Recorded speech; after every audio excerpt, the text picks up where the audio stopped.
অসংখ্য নেতাকে বিনা বিচারে বিনা অপরাধে অপরাধ ঘাড়ে চাপিয়ে দিয়ে তারা ফাঁসি দিয়েছে। প্রতিটির জবাব আদায় করে ছাড়বো আমরা ইনশাআল্লাহ। আল্লামা সাঈদী রাহিমাহুল্লাহকে সুস্থ অবস্থায় কাশিমপুর কারাগার থেকে বঙ্গবন্ধু হাসপাতালে এনেছিল। তারা বলেছে তিনি হার্টের রোগী ছিলেন, তাকে আইসিইউর ব্যবস্থা করা হয়নি, তার নাকের মাঝে অক্সিজেনের মাস্ক লাগানো হয়নি। এতে প্রমাণিত হয় তিনি হার্টে অসুস্থ ছিলেন না। সুস্থ অবস্থায় এনে পরিকল্পিতভাবে পয়জনিং করে তাকে হত্যা করা হয়েছে। বাংলার 18 কোটি মানুষ আবার জেগে উঠেছে, থামানো যাবে না। এই বিপ্লবকে কাজে লাগাতে হলে জালেমদের বিচার বাংলাদেশে করতে হবে, ভবিষ্যতে যেন কোনো জালেমের নতুন জন্ম না হয়। বিসমিল্লাহির রহমানির রহিম। ইন্নাহু লা ইফলিহুজ যালিমুন। আজকের এই চমৎকার আয়োজনের সম্মানিত সভাপতি, বিজ্ঞ সঞ্চালক, উপস্থিত থাকবেন বাংলাদেশ জামাত ইসলামীর সম্মানিত আমির সহ মহানগরী উত্তরের আমির, অন্যান্য দায়িত্বশীল বৃন্দ, উপস্থিত সম্মানিত দিনী ভাইয়েরা, আল্লাহ তাআলার শুকরিয়া। দীর্ঘদিনের ত্যাগ ও কুরবানির পর আল্লাহ তাআলা আমাদেরকে, আমাদের প্রিয় মাতৃভূমি বাংলাদেশকে জুলুম ও শোষণ মুক্ত করেছেন। জালেমরা দীর্ঘদিন পর্যন্ত বাংলাদেশকে এক বিস্তীর্ণ শ্মশান বানিয়ে রেখেছিল। 56,000 বর্গমাইলের বাংলাদেশকে তারা কারাগারে পরিণত করেছিল।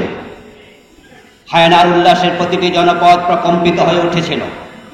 সন্তান হারা মায়ের আর্তনাদ, ভাই হারা বোনের বোমা কান্না, স্বামী হারা স্ত্রীর গগন বিদারী চিৎকার আল্লাহর আশ পর্যন্ত কাঁপিয়ে তুলেছিল। কত নিরপরাধ মানুষকে ফাঁসি দিয়ে বিনা বিচারে গুলি করে হত্যা করা হয়েছে তার কোনো পরিসংখ্যান আমাদের জানা নেই। শুধু গত জুলাই ও আগস্টের বিপ্লবের দিন তথা 5 আগস্ট পর্যন্ত হত্যা করা হয়েছে কয়েক হাজার নিরীহ নিরস্ত্র মানুষকে। চোখের সামনে আজও ভেসে ওঠে শহীদ আবু সাঈদের খুন হওয়ার ঘটনা। তারা শুধু শহীদ আবু সাঈদকে গুলি করে হত্যা করেনি, তারা গুলি করেছে বাংলার 18 কোটি মানুষের বুকে। কি অপরাধ ছিল শহীদ মুগ্ধের? সতীর্থদের লক্ষ্য করে পানি লাগবে, পানি লাগবে, শহীদ মুগ্ধের মুখের কথাগুলো যেন আজও কানে বেজে ওঠে। হায়নাদের বুলেট থেকে রক্ষা পায়নি। ঘরের ব্যালকনিতে দাঁড়িয়ে থাকা অবুঝ শিশুরাও, তারা পুরো বাংলার মুখ চেপে ধরেছিল, কণ্ঠ চেপে ধরেছিল, পুরো জাতির পদদলিত করেছিল পুরা মানবতাকে। আয়নাঘর নামক মানুষ হত্যার কসাইখানা তারা ঘরে তুলেছে। এই আয়নাঘরে কত নিরপরাধ মানুষকে তারা নির্বিচারে বিনা বিচারে হত্যা করে তার হিসাব কারো জানা নেই। জল্লাদের এই উল্লাস খানা আয়নাঘরে বিনা বিচারে দীর্ঘ 8 বছর পর্যন্ত বন্দী রাখা হয়েছিল আমাদের প্রিয় ব্রিগেডিয়ার জেনারেল জনাব আজমি ভাইকে। তিনি মুক্ত হয়ে বলেছিলেন তার চোখের পানি যদি একসাথ করা যেত তাহলে একটি দিঘি তৈরি হয়ে যেত। এই আয়নাঘরে আমাদের ব্যারিস্টার আরমানকে কঙ্কাল বানিয়ে দিয়েছে তারা।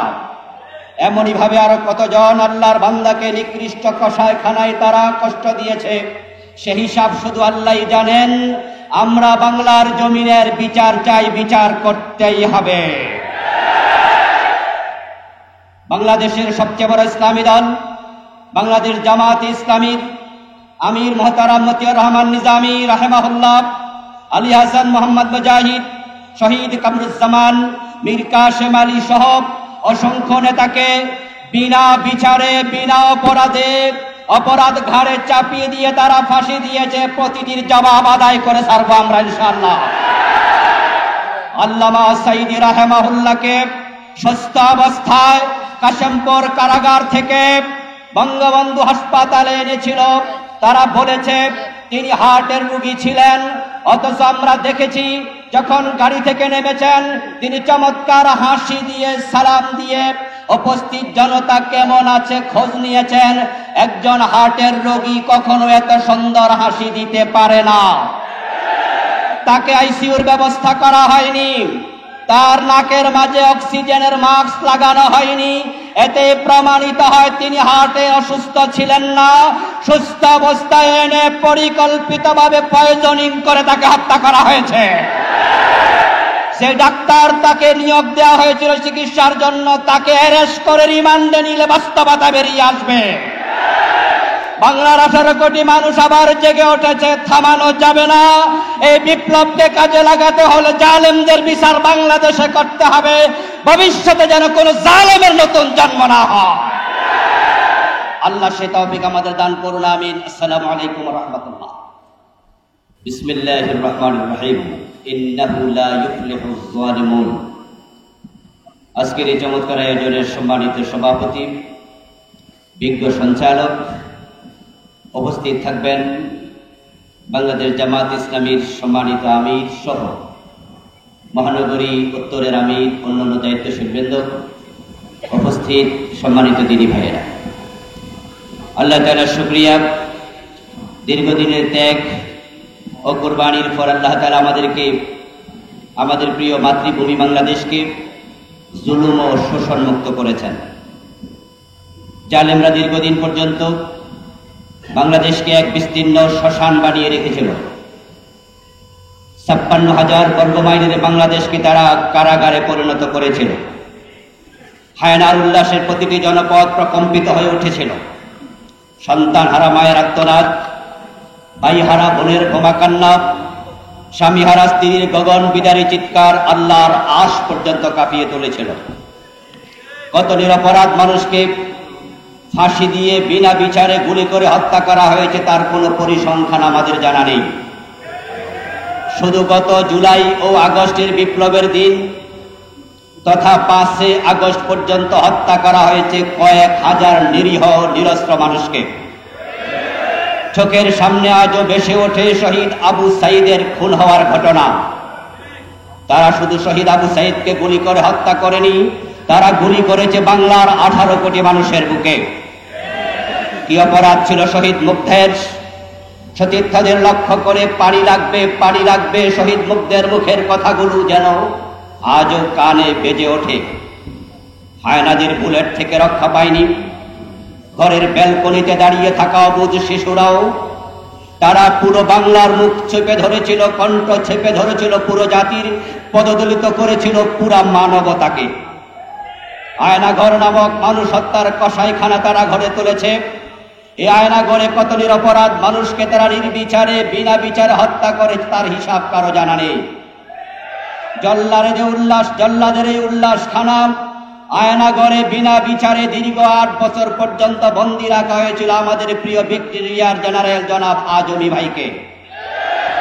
তিনি মুক্ত হয়ে বলেছিলেন তার চোখের পানি যদি একসাথ করা যেত তাহলে একটি দিঘি তৈরি হয়ে যেত। এই আয়নাঘরে আমাদের ব্যারিস্টার আরমানকে কঙ্কাল বানিয়ে দিয়েছে তারা। এমনই ভাবে আরো কতজন আল্লাহর বান্দাকে নিকৃষ্ট কসাইখানায় তারা কষ্ট দিয়েছে, সে হিসাব শুধু আল্লাহই জানেন। আমরা বাংলার জমিনের বিচার চাই, বিচার করতেই হবে। বাংলাদেশের সবচেয়ে বড় ইসলামী দল বাংলাদেশ জামাত ইসলামীর আমির মুহতারাম মতিয়ার রহমান নিজামী রাহিমাহুল্লাহ, আলী হাসান মোহাম্মদ মুজাহিদ, শহীদ কামরুজ্জামান, মীর কাসেম আলী সহ অসংখ্য নেতাকে বিনা বিচারে বিনা অপরাধে অপরাধ ঘাড়ে চাপিয়ে দিয়ে তারা ফাঁসি দিয়েছে। প্রতিটির জবাব আদায় করে ছাড়বো আমরা ইনশাআল্লাহ। আল্লামা সাঈদী রাহিমাহুল্লাহকে সুস্থ অবস্থায় কাশেমপুর কারাগার থেকে বঙ্গবন্ধু হাসপাতালে এনেছিল। তারা বলেছে তিনি হার্টের রোগী ছিলেন, অথচ আমরা দেখেছি যখন গাড়ি থেকে নেমেছেন তিনি চমৎকার হাসি দিয়ে সালাম দিয়ে উপস্থিত জনতা কেমন আছে খোঁজ নিয়েছেন। একজন হার্টের রোগী কখনো এত সুন্দর হাসি দিতে পারে না। তাকে আইসিইউর ব্যবস্থা করা হয়নি, তার নাকের মাঝে অক্সিজেনের মাস্ক লাগানো হয়নি। এতে প্রমাণিত হয় তিনি হার্টে অসুস্থ ছিলেন না। সুস্থ অবস্থায় এনে পরিকল্পিতভাবে পয়জনিং করে তাকে হত্যা করা হয়েছে। যে ডাক্তার তাকে নিয়োগ দেওয়া হয়েছিল চিকিৎসার জন্য, তাকে অ্যারেস্ট করে রিমান্ডে নিলে বাস্তবতা বেরিয়ে আসবে।